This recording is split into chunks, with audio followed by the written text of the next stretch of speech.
हमने लाखों की संख्या में इकट्ठे होकर सरकारी कर्मचारियों की बड़ी रैलियां देखी। सरकार के सामने अपने मांग की आवाज़ को बुलंद करते देखा। मांग पूरी न होने पर अनिश्चितकालीन हड़ताल पर जाने की बात भी सुनी। और मांग क्या है? लाखों सरकारी कर्मचारियों की सिर्फ एक ही मांग है, पुरानी पेंशन बहाल करो, ओपीएस को वापस लाओ और एनपीएस को खत्म करो। लेकिन बड़ा सवाल तो यह है कि इसे केंद्र सरकार किस तरह से देख रही है। नमस्कार, आभार आपका जो आप इस चैनल पर आए, जहां मैं ओपीएस की मांग पर हर छोटी बड़ी अपडेट आपको बताता हूं। मांग जो कर रहे हैं और मांग किससे की जा रही है, दोनों पक्षों की बात को आसान भाषा में आपको मैं यहाँ बताता हूँ और दिखाता हूँ। अगर आप भी पुरानी पेंशन बहाली की मामले से संबंध रखते हैं तो यह वीडियो काफ़ी महत्वपूर्ण है। इस वीडियो में मैं आपको 2-3 अहम एंगल दिखाने जा रहा हूं और इसका मतलब या ओपीएस के भविष्य की चिंता आप पर छोड़ता हूं। मैं हूं आशीष और आप देख रहे हैं सोन प्रभात। सांसदों विधायकों की पेंशन बंद हो। मांग सीधा है और कहीं न कहीं जायज है। जो विधायक सांसद एक बार चुने जाने के बाद जीवन भर पेंशन पाते हैं, वहीं एक सरकारी कर्मचारी अपने जीवन का 60वां साल सरकार के नाम करने के बाद उसे पेंशन नहीं मिलता। मांग बस यही है कि पुरानी पेंशन को बहाल करें और सरकारी कर्मचारियों के बुढ़ापे की लाठी का सहारा उन्हें दिया जाए। लेकिन केंद्र सरकार और भारतीय रिजर्व बैंक के तरफ से जो बातें सामने आ रही हैं वो हैरान कर देने वाली हैं। सुनिएगा और समझिएगा।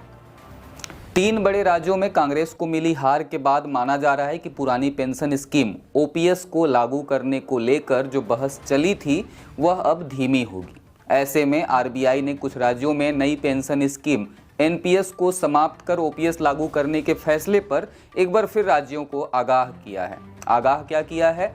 केंद्रीय बैंक का कहना है कि यह पीछे की तरफ जाने वाला एक बड़ा कदम है जो आर्थिक सुधारों की वजह से जो फायदे हुए हैं उस पर पानी फेर सकता है। थोड़ा इसे और अच्छे से समझिएगा। आरबीआई ने यह टिप्पणी 11 दिसंबर 2023 को राज्यों को वित्तीय स्थिति पर जारी सालाना रिपोर्ट में की है। वैसे राज्यों की वित्तीय स्थिति वर्ष 2022-23 और वर्ष 2023-24 में काफ़ी मजबूत होती दिख रही है।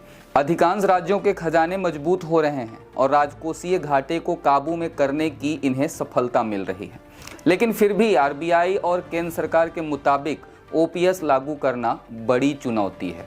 आरबीआई ने कहा है कि वर्ष 2021-22 व वर्ष 2022-23 में राज्यों की वित्तीय स्थिति में सुधार का सिलसिला चालू वित्त वर्ष के दौरान भी जारी रहने की संभावना है। लेकिन कुछ चुनौतियां हैं जिन पर ध्यान देना होगा। इसमें ओपीएस को लागू करने को सबसे बड़ी चुनौती के तौर पर चिन्हित किया गया है। केंद्रीय बैंक ने कहा है कि कुछ राज्य ओपीएस लागू कर चुके हैं और कुछ दूसरे राज्यों में इसे लागू करने की बात सामने आ रही है। आंतरिक अध्ययन बताता है कि अगर सभी राज्यों ने एनपीएस की जगह ओपीएस को लागू कर दिया तो समग्र तौर पर राज्य सरकारों पर पेंशन का बोझ 4.5 गुना बढ़ जाएगा। वर्ष 2060 तक राज्यों के बजट के सापेक्ष पेंशन पर होने वाला व्यय सालाना 0.9% अतिरिक्त बढ़ जाएगा। राज्यों पर पहले से लागू ओपीएस का बोझ है। ये तो बात हुई भारतीय रिजर्व बैंक की। अब केंद्र सरकार की तरफ से वित्त राज्य मंत्री पंकज चौधरी का भी लिखित बयान भी सुन लीजिए। केंद्र सरकार ने यह स्पष्ट किया है कि उसके पास ऐसा कोई प्रस्ताव नहीं है जिसके तहत केंद्रीय कर्मचारियों के लिए फिर से पुरानी पेंशन योजना ओपीएस लागू करने की बात हो। यह बात वित्त राज्य मंत्री पंकज चौधरी ने लोकसभा में एक लिखित जवाब में दिया है।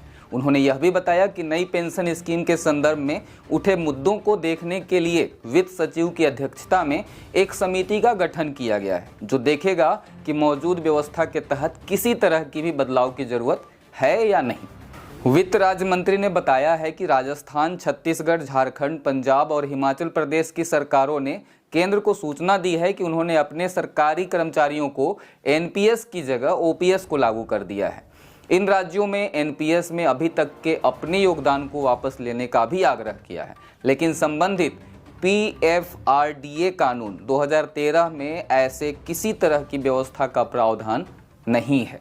अब इस तरह के खबरों ने पुरानी पेंशन बहाली की मांग कर रहे सरकारी कर्मचारियों के लिए एक और लक्ष्मण रेखा खींच दी है। पुरानी पेंशन कुछ राज्यों में दी जा रही है और वहां सरकार बदलने के बाद की स्थिति क्या होगी, इस पर अभी कुछ नहीं कहा जा सकता। और जहां अभी तक पुरानी पेंशन नहीं दी जा रही, वहां ओपीएस लागू करने के भविष्य पर केंद्र सरकार कुछ सकारात्मक सोच नहीं रख रही है। इन सभी बातों को जानने के बाद आप क्या कहेंगे, कमेंट बॉक्स में अपना विचार जरूर लिखिए। वीडियो को और लोगों में शेयर कीजिए, चैनल को सब्सक्राइब कीजिए।